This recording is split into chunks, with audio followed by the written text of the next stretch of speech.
Ce territoire, il a évolué dans plusieurs directions. Il a évolué d'une manière économique, de manière fantastique, inattendue. Mais il y a une autre évolution aussi, c'est une évolution du point de vue du ressenti des habitants, de leurs attentes, et avec finalement un double plafond de verre aujourd'hui, un plafond de verre horizontal dont on parle depuis des années, mais parfois aujourd'hui un plafond de verre vertical devant des sièges d'entreprise où certains habitants du territoire se disent « c'est pas complètement pour nous ». Ces quartiers qui sont à la fois remuants, mais des quartiers aussi de création, c'est la France d'aujourd'hui.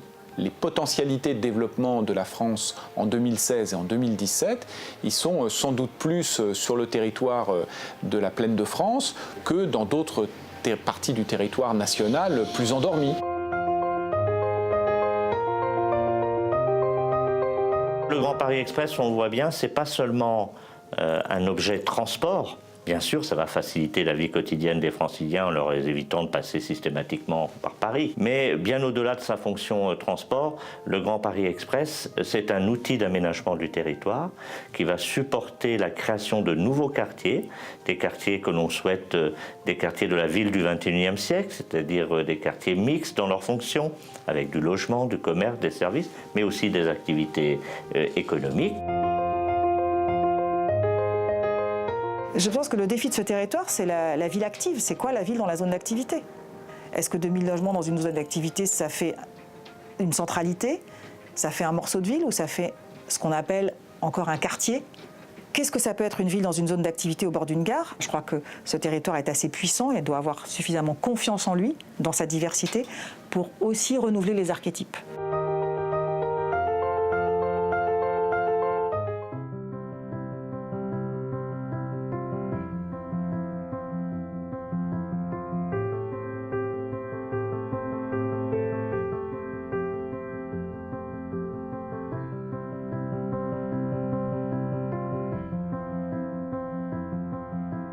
Je me sens chez moi, parce que c'est aussi un territoire que je connais de par mon parcours personnel, professionnel.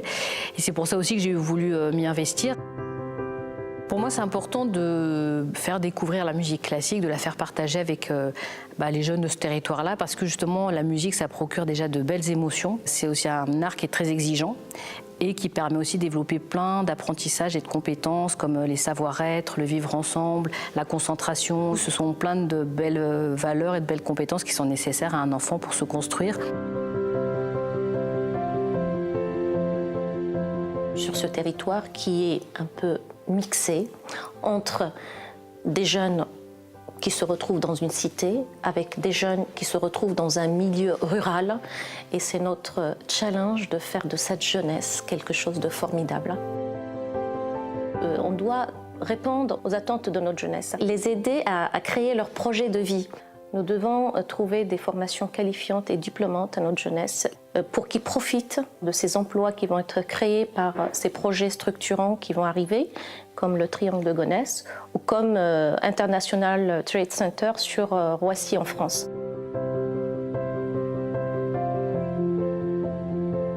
On doit être complètement en lien avec le territoire et c'est ce qu'on essaye de développer depuis un certain temps à l'Université Paris 13 par la création d'entreprises, par la formation et par la recherche qu'on essaye de faire d'excellence, mais avec des retombées, c'est-à-dire de mettre en lien les entreprises du territoire et les laboratoires de recherche pour pouvoir avoir des contrats et des développements dans l'innovation. La Seine-Saint-Denis est appelée à devenir un territoire véritablement universitaire et avec l'arrivée du campus Condorcet, avec l'arrivée à la chapelle de l'Université Paris 1, le quartier international du Grand Paris, ça va se développer.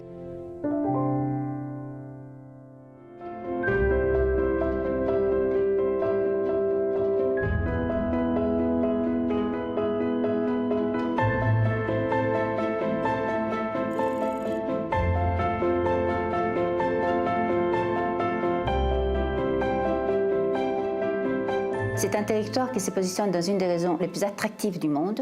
Il faut savoir qu'avec un PIB de 643 milliards d'euros, l'Île-de-France se situe à l'échelle d'États comme la Suède, la Belgique, la Turquie, et que si on était un pays, on serait dans le G20. C'est quand même le premier territoire où on investit en Europe. Disons qu'on a à peu près prévu qu'il y ait entre 25 et 30 milliards d'euros d'investissement entre le public et le privé dans les 10 prochaines années. Et c'est des investissements extrêmement visibles aussi à l'international. C'est des projets qui sont dans un endroit stratégique. On est aux portes de l'aéroport, on est dans le cœur de l'Europe, on est là où se font l'économie des échanges, et en plus avec un terre très riche en termes de créativité et d'innovation. Donc il faut que ce territoire porte l'ambition de ce hub où se fera le futur de la France. L'aéroport, c'est un lieu de création de richesse considérable dans la mesure où le développement du monde se fait avec le développement des réseaux. L'incarnation du réseau, c'est l'aéroport. Et personne n'imagine qu'à Charles de Gaulle, vous avez chaque nuit plus de 60 avions qui viennent des États-Unis pour déposer des colis qui ensuite vont aux quatre coins du monde dans les soutes des avions d'Air France. Et tout ce développement autour de l'aéroport est un développement qui crée naturellement beaucoup de richesses au profit de la région Île-de-France et des salariés qui sont employés sur cet aéroport. Nous avons, au sein du groupe ADP, le souhait de favoriser au maximum l'employabilité des personnes immédiatement à proximité de la plateforme. C'est extrêmement rare d'avoir une plateforme aéroportuaire au milieu de son territoire. Aujourd'hui, quel territoire français est assuré d'un développement pour 15 ou 20 ans ?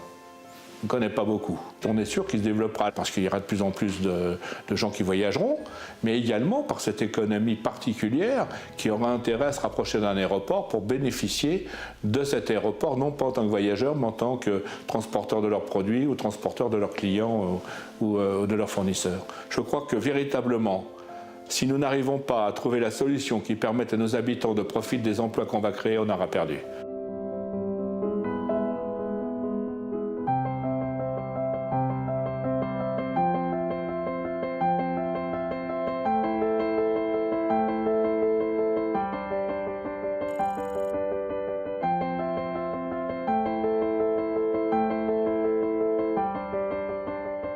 Il est beau parce que c'est pas une beauté, c'est pas Apollon.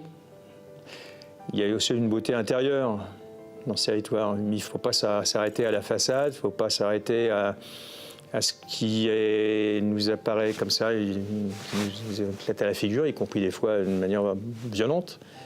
Dès qu'on s'attelle à comprendre à la fois le territoire, les gens qui l'habitent, qui le font vivre, c'est un territoire d'une très grande beauté.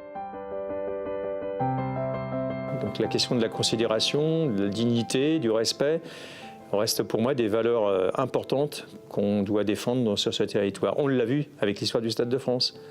Quand l'hypothèse du Stade de France est concrétisée, pour la population, c'était quelque part la reconnaissance qu'ils étaient dignes d'accueillir un équipement national, ou même international.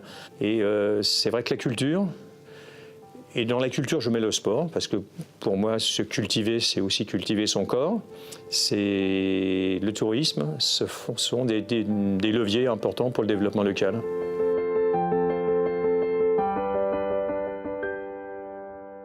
J'ai énormément couru au parc de la Courneuve. Je fais encore beaucoup de balades avec ma fille, mais c'est un parc qui a évolué. J'ai commencé à courir il y a au moins 15 ans là-bas et maintenant c'est devenu magnifique. En Seine-Saint-Denis, il y a énormément de jeunes, plein de talents, plein d'énergie qui seront les champions de demain, les ambassadeurs, les modèles. Il y a beaucoup de choses, mais des choses fantastiques, mais elles sont cachées. Par exemple, les forêts, des grands parcs, elles sont derrière des murs. Et nous, on essaye avec notre grand projet à Sévran de rendre des choses possibles par des espaces peut-être très simples, mais des espaces productifs, des petites usines, des Fab Labs. Quand vous pensez aujourd'hui au garage de Bill Gates ou Steve Jobs, c'était aussi la périphérie. C'était une périphérie des banlieues. Et c'est dans ces espaces-là, je crois qu'il y a la possibilité, la légèreté, d'où naît de l'innovation pour le demain.